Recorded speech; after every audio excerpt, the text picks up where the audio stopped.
Hates it when I tell you things and I won't tell her. Carly obviously does not understand the concept of attorney-client privilege. Mostly she resents that you're a woman. Not much I can do about that right now, anyway. Well, she's got a point, though. I mean, if you were only my attorney and someone threatened you, I'd send a guard, but I wouldn't be, you know, sleeping on the couch. I mean, I only do that for friends.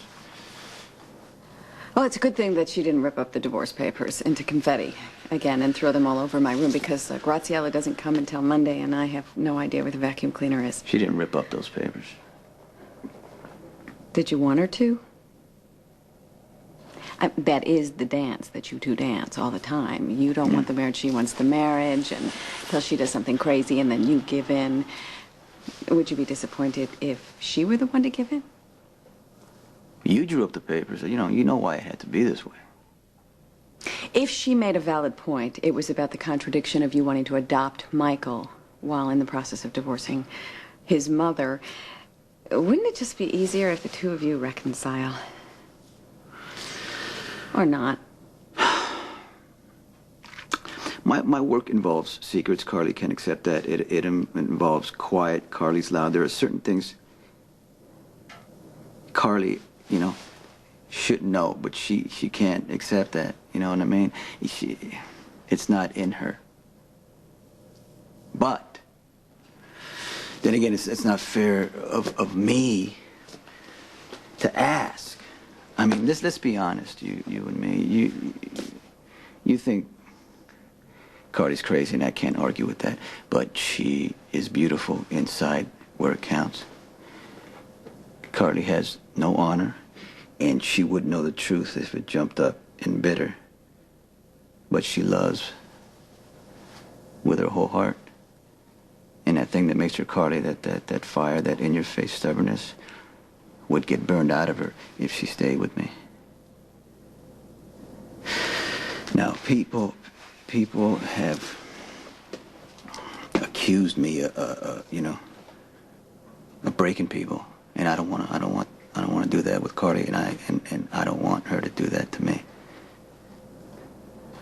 I've had enough of chaos. If Carly and I are apart, then my life is under control.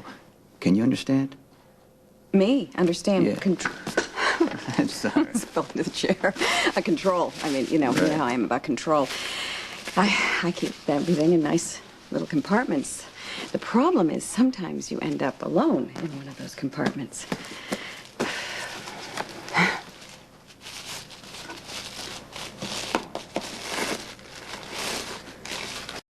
I keep everything in nice little compartments. The problem is sometimes you end up alone in one of those compartments.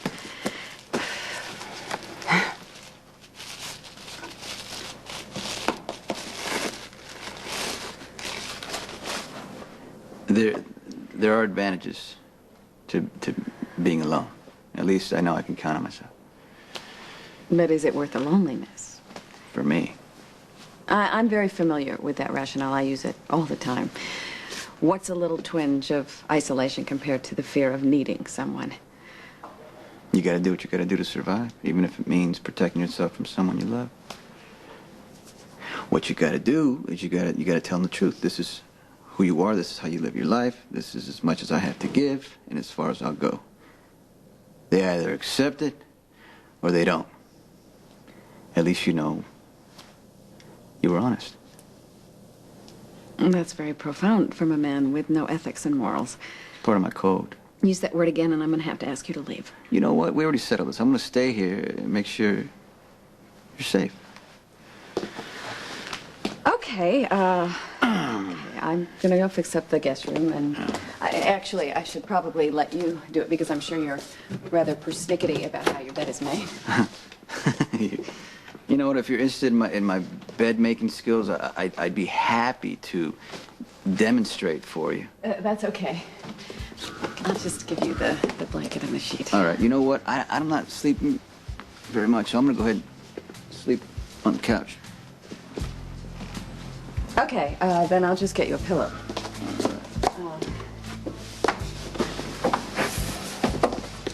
Here you go. Yeah, I can take it from here and... Great. Okay, so I'm gonna just turn in, unless you need me for anything. No, I'll be fine. Okay, all right, so good night, and thank you. Okay, you're welcome. Good night. Good night.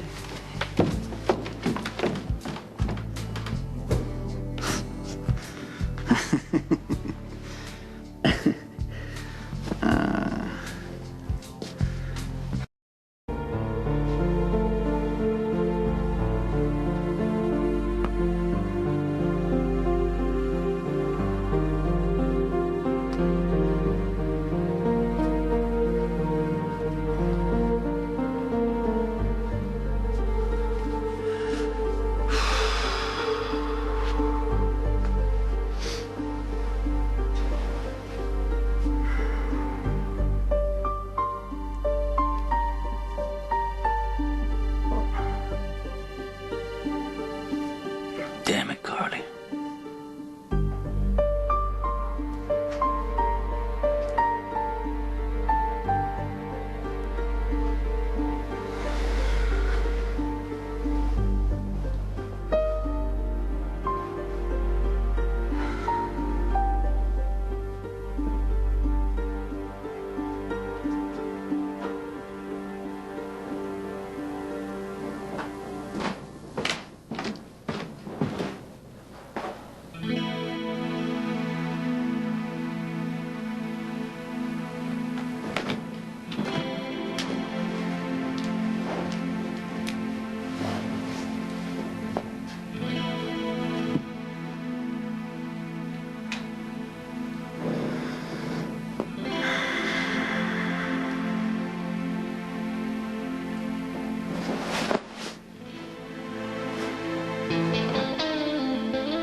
Oh my God.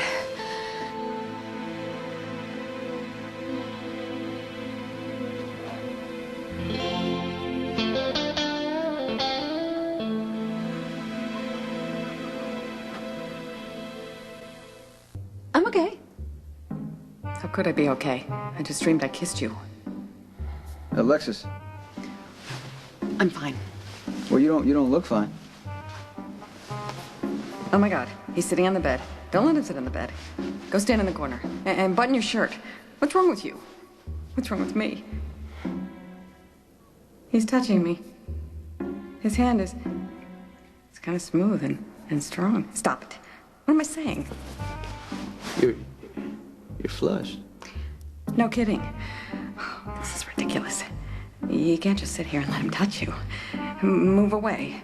Get up. Do something. Are you sure you're all right? I'm fine. It was just a dream. Well, I know how that works. What was it about?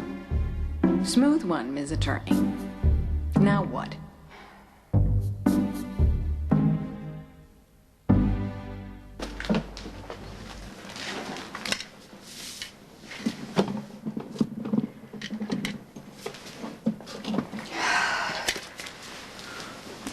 Was it like a dream or a nightmare or something? I kind of liked it. That's what's so terrible. It depends on how you look at it. It was startling more than anything else. It might help if you talk about it. Is he doing this on purpose? I'm fine, really. It was just a dream. If we analyze it, we're going to be up all night. Why is that? What is wrong with you? You're an attorney. Redirect.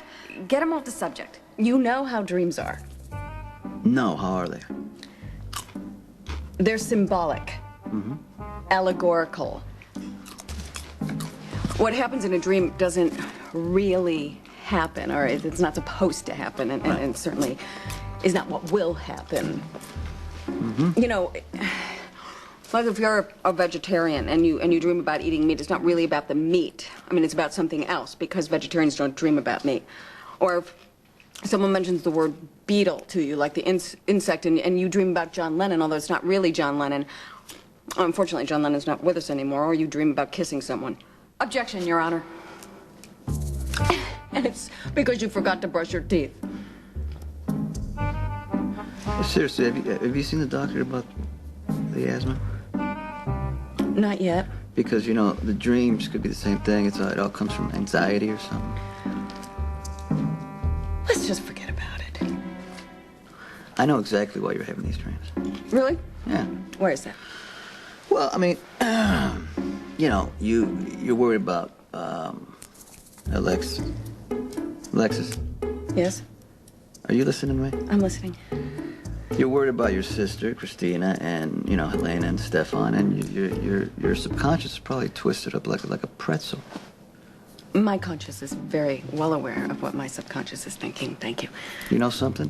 You really need to relax. I have great people on Christina at the Court of Mains, and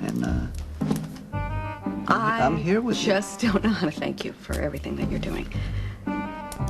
Well, I'm sure that I'll think of a way. What is that supposed to mean? What is wrong with you?